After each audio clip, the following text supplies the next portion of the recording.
Haleluya. Puji Tuhan. Shalom. Demikian firman Tuhan hari ini saya akan baca untuk kita semua. Bapak Ibu Saudara yang dikasihi Tuhan, mari kita membuka Alkitab kita. Kitab Lukas pasal yang ke-24 ayat yang ke-6 sampai ayat yang ke-9. Demikian firman Tuhan. Ia tidak ada di sini. Ia telah bangkit. Ingatlah apa yang dikatakannya kepada kamu ketika ia masih di Galilea, yaitu bahwa anak manusia harus diserahkan ke tangan orang-orang berdosa dan disalibkan, dan akan bangkit pada hari yang ketiga. Maka teringatlah mereka akan perkataan Yesus itu. Dan setelah mereka kembali dari kubur, mereka menceritakan semuanya itu kepada ke-11 murid dan kepada semua saudara yang lain. Saudaraku, firman Tuhan hari ini berkata, ia tidak ada di sini, ia telah bangkit. Saudara yang dikasihi Tuhan, ketika murid-murid, ketika perempuan-perempuan itu, mereka pergi ke kubur Yesus, malaikat berkata, ia tidak ada di sini, membuktikan bahwa Yesus telah bangkit. Saudaraku, bagaimanapun keadaan kita hari ini, mari kita ingat, Yesus tidak ada di kubur lagi. Yesus telah bangkit, tidak ditemukan tulangnya, tidak ditemukan jenazahnya. Kenapa? Yesus telah bangkit. Ini luar biasa, saudaraku. Ini adalah pengharapan yang luar biasa. Kebangkitan Yesus memberikan kita pengharapan, memberikan kita kepastian. Sepasti dia lahir, sepasti dia mati, sepasti dia bangkit, sepasti itu dia akan datang kembali, sepasti itu dia telah naik ke surga, menyediakan rumah bagi kita yang percaya kepadanya. Alkitab berkata, ia tidak ada di sini. Saudara, pada tahun 2015 bulan Mei, beberapa tahun yang lalu, kami pergi ke Yerusalem. Bagaimana di kuburnya dituliskan, He is not here. Dia tidak ada di sini. Yesus telah bangkit. Yesus yang kita percayai, dia telah turun ke dunia. Dia telah disalibkan, dia telah dibunuh, dia telah dihakimi untuk menebus kita, menyelamatkan kita. Dan ketika dia mati, dia dikuburkan.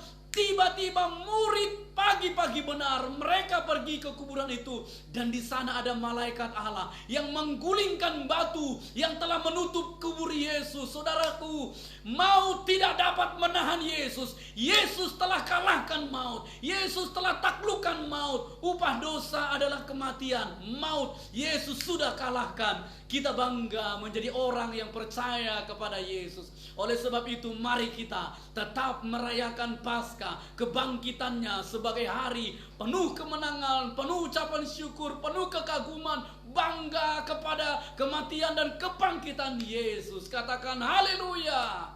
Saya berdoa kita bersama-sama merayakannya dengan sukacita, dengan iman, dengan sorak-sorai. Dia tidak ada di kubur itu. Dia tidak ditemukan di kubur itu. Kenapa? Dia sudah bangkit. Katakan haleluya. Yesus yang sudah bangkit memberikan kita kepastian, jaminan, pengharapan, sukacita. Dia dahsyat. Haleluya. Kita tidak perlu takut akan kematian. Yesus sudah kalahkan kematian. Dia bangkit naik ke sorga. Jaminannya dia berikan kita rohnya. Oleh sebab itu kita yang percaya kepada Yesus, kita yang percaya kepada Yesus, mari kita terima. Percaya dia sudah bangkit. Tidak ada lagi dia di kubur itu. Sekali lagi saya berkata, Alkitab berkata, Lukas 24 ayat yang ke-6, ia tidak ada di sini, ia sudah bangkit. Haleluya. Saudara kalau pergi ke Yerusalem, ke Israel, saudara pergi ke kuburnya, tidak ada tubuh Yesus di sana, tidak ada tulang-tulangnya di sana. Kenapa? Dia sudah bangkit. Katakan haleluya. Biarlah kita boleh merayakan Paskah, kebangkitannya.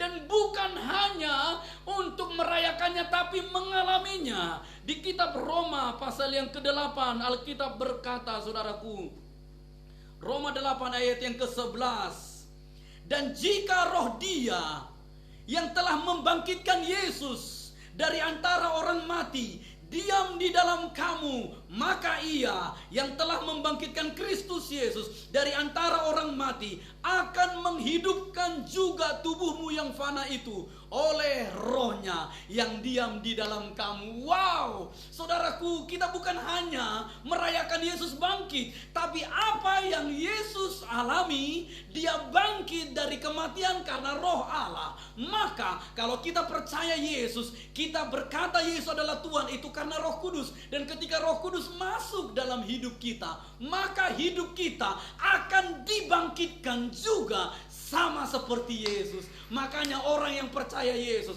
orang yang menerima Yesus, dia tidak takut kematian. Kenapa? Tubuh menjadi tanah, tapi rohnya dibangkitkan oleh Roh Kudus. Roh Kuduslah jaminan meterai yang akan membawa kita kepada kehidupan yang kekal. Roh Kudus adalah jaminan menuntun kita di dalam keselamatan. Roh Kudus yang memberikan kita kekuatan, kuasa untuk menang dari kematian. Katakan amin. Seperti Roh Kudus membangkitkan Yesus, mengalahkan kematian, demikian Roh Kudus masuk dianugerahkan bagi kita. Maka kita yang percaya kepada Yesus, kita dibangkitkan juga seperti Yesus. Katakan amin.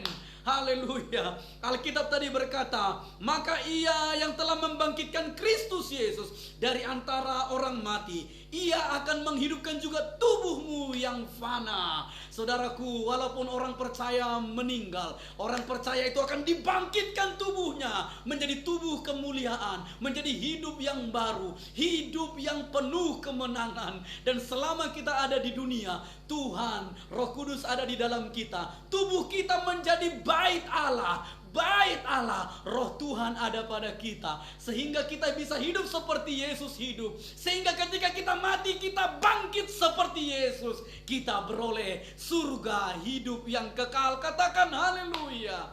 Saya berdoa di perayaan Paskah, kebangkitan Yesus, kita mengalami oleh Roh Kudusnya. Biar hari-hari yang kita lalui, hari yang disertai Roh Kudus. Saudara tahu Yesus hidup di dunia 100% Allah, 100% manusia. Bagaimana dia hidup dalam dimensi ilahi, di tengah tubuhnya juga yang terbatas, tapi ada Roh Allah di dalam hidupnya yang membuat dia berubah, berbeda, luar biasa. Itulah Yesus. Oleh sebab itu, ketika Roh Allah ada di dalam kita, kita akan hidup seperti Yesus. Kita bisa menjadi seperti Yesus, memiliki integritas, berbuah roh, bukan karena kuat dan kekuatan kuasa kita, tapi kekuatan Roh Kudus. Dan ketika kita mati, meninggal pada waktunya, ketika kita memiliki waktu yang terbaik, saudara tahu Roh Kudus yang akan membangkitkan kita dalam tubuh kemuliaan.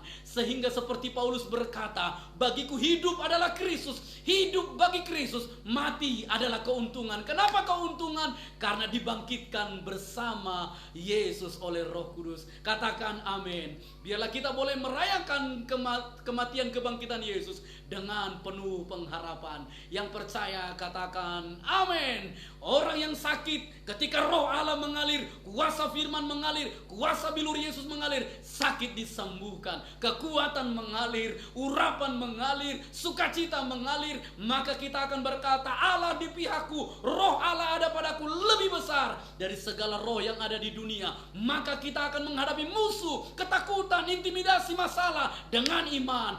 Kita taklukkan, bukan kita, tapi Tuhan yang berperang bagi kita. Itulah karya Kristus. Katakan amin. Mari kita berdoa. Biarlah firman-Mu malam hari ini Tuhan boleh menerangi, menguatkan, membangkitkan iman kami, sehingga kehidupan kami adalah hidup yang dipenuhi dengan kuasa kebangkitan Yesus, yaitu oleh Roh Allah membangkitkan Yesus, oleh Roh Allah turun bagi kami, membangkitkan kami, iman kami, semangat kami, visi kami, sukacita kami, kebahagiaan kami, semua yang Tuhan janjikan terjadi bagi kami, bukan kekuatan kami, tapi karena kebangkitan Yesus. Ada hari esok, ada surga, ada keselamatan, ada masa depan, ada pengharapan, ada jaminan kekal di dalam Yesus. Terpujilah nama Tuhan, diberkatilah kami semua. Suami, istri, anak-anak diberkati, pekerjaan usaha diberkati. Yesus bangkit, maka janjinya bagi kami digenapi, memberikan kami hidup dalam segala kelimpahan. Diberkati di kota dan di ladang, diberkati keluarga, diberkati buah kandungan, diberkati dalam segala kelimpahan menurut kekayaan kemuliaan Allah. Dan kami berdoa, Tuhan melakukan lebih dari yang kami doakan, karena kami tahu semua kami diberkati untuk menjadi berkat, menerima dan memberi, menerima kasih, terima kasih, terima kasih. Kami menjadi saluran berkat, diberkati untuk menjadi berkat, dikasihi untuk mengasihi, diselamatkan untuk membawa keselamatan. Dalam nama Tuhan Yesus kami berdoa, kami percaya. Semua yang percaya diberkati Tuhan, sama-sama kita katakan amin. Shalom.